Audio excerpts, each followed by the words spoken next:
CITV, I think most of us would agree it is inferior to CBBC.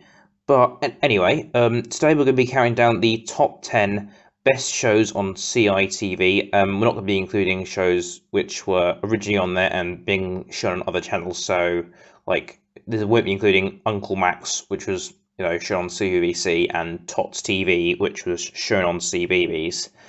To be honest, I actually struggled to even think of 10 shows on CITV that I watched. Anyway. Number 10, I can't believe I'm saying this, is Boober. Well, this should give you some idea of how few good shows there were on CITV. This show is just weird. Let's just put it like that. Now, sometimes people say that Teletubbies is weird. Compared with Boober, Teletubbies is like the most normal, down-to-earth show ever. I mean, at least there's like definite things going on there. There's like, objects, what they're doing, they talk. There's people, in the background, sort of saying what's going on. But with Boober, it's just like these things with no mouths or anything, just dancing around, making fart noises, like the ones you can hear in the background here. I mean, I've no idea what it's really meant to be. I think it's something that only, like, 3-year-olds can understand. And the only bit that makes any sense is the story people. Admittedly, they are the kind of the whole down-to-earth people of the show, like, Grandpapa, Grandmama, Mr. Man, and, people like that. But overall, it's just, I have no idea what this show is, really. Moving on. Number 9 is King Arthur's Disasters, which had a pretty good voice cast with Matt Lucas and Rick Mayall. This show, basically, it's one of those kind of cartoons which everyone kind of forgets until they see it again. It was basically, the plot was King Arthur, has to try and find something for the princess that, that he's in love with, and then the whole episode is basically him trying to, find whatever it is, but then he's got him and sort of the funny character Merlin, who's a kind of a wizard, and his kind of assistant kind of thing.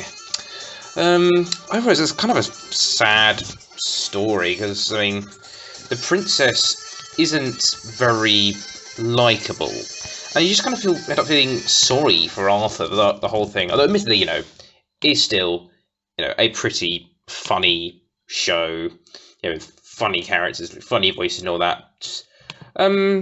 Yeah, I've nothing against this show, to be honest. It's just fairly forgettable. Number 8 is Captain Mack, which is a very sort of Lazy Town-esque show in terms of characters and aesthetics. Like, Captain Mack is basically just like Sporticus, who's the hero, tries to solve like a mystery that happens like in the town. I mean, fairly funny storylines and likable characters. They up to mischief, and they kind of learn their lesson at the end. They're trying to find out who's behind the crime, and he makes them realize what they've done wrong.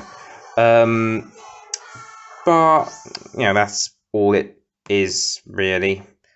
Yeah, I mean, very decent show. I think it does give like good messages to children, but nothing special, really. Number 7 is Natick. So now we're out of the kind of meh shows and onto the decent shows. This show is kind of it's a bit like Dick and Dumb and the Bungalow, I guess, but it's like there's always like a boys' team and a girls' team who are against each other, which is, isn't really a very good idea, which may have, encouraged the whole kind of gender battles that everyone had in primary school. There were some okay games. I think the ones I can remember, there was like a yes/no game. There was something called the letter laundry, where you had to think of as many words being with certain letters. There was one where you had to pop the balloons. Yeah, just quite a few games I can remember from that. I think they played cartoons halfway through, and the team who had the fewest points would get pied in the face, and they'd sing a funny song, and they'd be like, "Hey girls, you're in disgrace. You're gonna end the morning with pie in your face," or whatever. But yeah, I mean, it was an okay show, but just compared with the other kinds of like, you know, Saturday morning shows like Dick and Dom the Bungalow, many like that, it didn't quite hold up. Okay, now out of the decent shows and into their proper good shit. So, Grizzly Tales for gruesome kids. I mean, this show it went to this kind of creepy stop motion cinema when they always had a cautionary tale for lovers of Scream. I mean, this show had good intentions, but the characters in there always met with sticky ends, and it was kind of disturbing. I mean, everyone had just that one episode that really terrified them. For me, that was the one where the guy destroys the conker tree, and then he gets eaten by a plant, which is just... I found that horrifying as a child. But, it kind of, teaches people, just to be nice, and maybe, helps us to be better people. But, yes, admittedly, very scary show. I think everyone would agree that. Number 5, Tricky TV. This show basically was hosted by Stephen Mulhern, and he'd show us how to do these magic tricks. I mean, that's all the show really was, just, being shown how to do magic tricks. But they were always really cool magic tricks, and, we all kind of wanted to practice them out on our family and friends, but, nah, they didn't turn out quite as well in real life. I mean, I have a lot to say about the show. I've just explained what it is, but, yeah, fairly entertaining show. Number 4 is My Parents Are Aliens, which was kind of a sitcom for children, I guess. There were aliens that looked just like humans, and they adopted some children, which ended up a pretty hilarious result. Like, they tried to act like humans, but just kind of failed.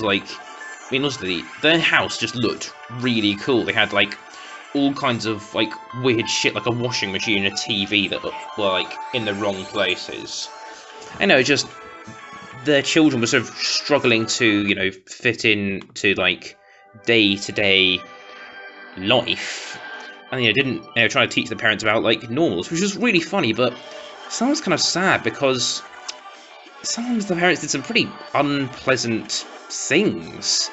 They would, destroying Josh's PlayStation and, banning chocolate and all that, and, burning, got CJ to, burn all the clothes. I think overall, they were very, well-meaning people, all, very, very likeable characters, children and adults, all very likeable, even though it wasn't good for them all the time. Sure, they certainly seemed like a happy lot, and it was quite sort of a heartwarming show, really. Number 3 is Horrid Henry. I mean, we all knew this was going to be on the list. Whilst I would say that the cartoon isn't quite as good as the books, or the audio books is what I loved, but, they still, the cartoon with all their voices and sort of characters, they kind of brought life to the books. Whilst, yeah, some of the characters are pretty annoying, but I think that's kind of what they're meant to be like. They just do a really good job of making Perfect Peter be, annoying little shit. Horrid Henry just screams, "No!" at the beginning of each episode. It's just pretty funny. A lot of running jokes, although it has to be said, though, the way that they kind of adopt the stories into cartoons is just very clever. Whenever Horrid Henry attacks Peter, you never see it happen. They just show him turning into an animal. In the book, they always explain what he's something killing something else. I can't really think of an example. But yeah, I just feel it's the stories are all kind of episodes are based off of episodes of the books, but they always adapt it slightly, so it keeps it fresh. If you're used to reading the books, then you see an episode of it. There is some of them are completely new and bring something completely different to the show. Although I think it is safe to say the earlier episodes are definitely better than the later ones. But there are just there are lots of sort of really funny moments in the. Whilst there are a lot of flaws, great show overall. The kind of the spin-off of it, like the. Also, yeah, I'd say it's probably better than the film was, which is just. Well, I'll set it for another video. Number 2 is Den of Doom, which is a brilliant game show. Well, it added peril. It was kind of similar to shows like The Weakest Link and all that, but it was a very good format of how if you get one right, you get to make someone else take a step forward to Doom. Scratch and Sniff were like really funny hosts. They had great chemistry with each other, but they were able to seem like sort of slightly sinister at the same time. And the questions were they were hard, but like multiple choice questions, but you had to just guess. So yeah, and I also just love the idea of like your life depends on getting the questions right. It's very similar to other game shows like Trapped or, well, I'm not going to spoil what's number 1. But yeah, the whole kind of, it looks a bit fake, them sort of falling down. I think that kind of adds to the charm of it, and then they land inside the gunge, and they just, everyone just like insults each other. It's a bit of a savage show, but what kind of better thing to show to children? Children getting eaten by hyenas if they don't get questions right. Huh. And the number 1 best CITV show is Jungle Run. I mean, I love this show. I think it's loosely based off of the Crystal Maze kind of format, which, as I'm sure you're aware, is one of my favourite shows of all time. I mean, yeah, it's all set in like one zone. It's set in like a big jungle. But I do really enjoy the format. With the great hosts, and it's like and how you can get more than one monkey statue per challenge. And my word, the final game is just so tense. They got to go into the temple and collect all the stone, bronze, silver, and gold monkey idols. It's just so well made. I think at the beginning it wasn't quite as good. Like Dom Wood was like a great host, but I just felt it was kind of low budget. But the later series with like Michael Underwood and Chris Jarvis were a lot better. Like all the games looked kind of authentic. It was just like a really interesting way of bringing the Crystal Maze to like a children's channel. I mean, brilliant games, brilliant music. Some of it's a bit physical, a bit mental. There's just loads of different stuff in it. Great music as well. I don't really know what else to say about it, but for all those reasons is why I feel that Jungle Run is the number 1 best show on CITV. That's it really. Bye bye.